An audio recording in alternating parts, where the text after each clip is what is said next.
1 meter is 1,000 millimeters. Okay, so on a meter, we're going to put 1. On a millimeters, we're going to put 1,000.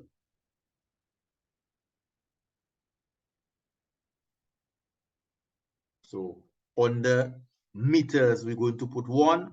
And on the millimeters, we're going to put 1,000.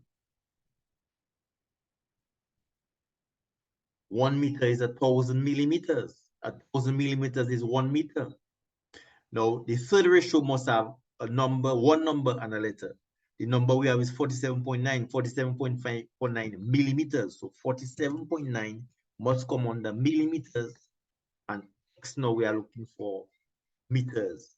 And we have to divide by the number that is diagonally away from the letter. We have to divide by 1,000.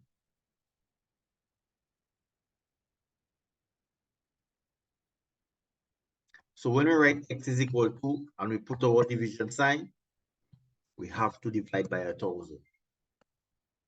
And the multiplication is easy peasy, is 1 times 47.9 divided by 1,000.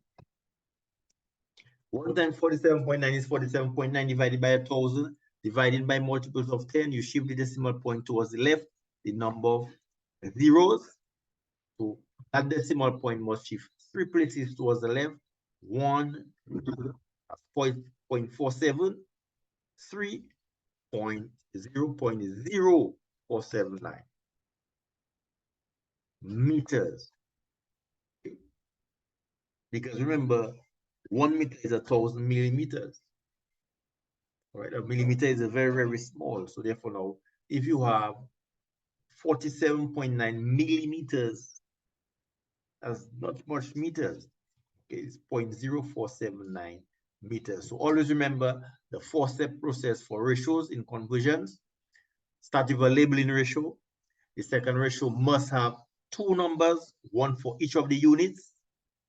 You can get that in your memory or in your data bank or in your notes. And then the third ratio must have a number and a letter. The number is the number from the problem, and the letter is what you're trying to find. And then you cross multiply and divide.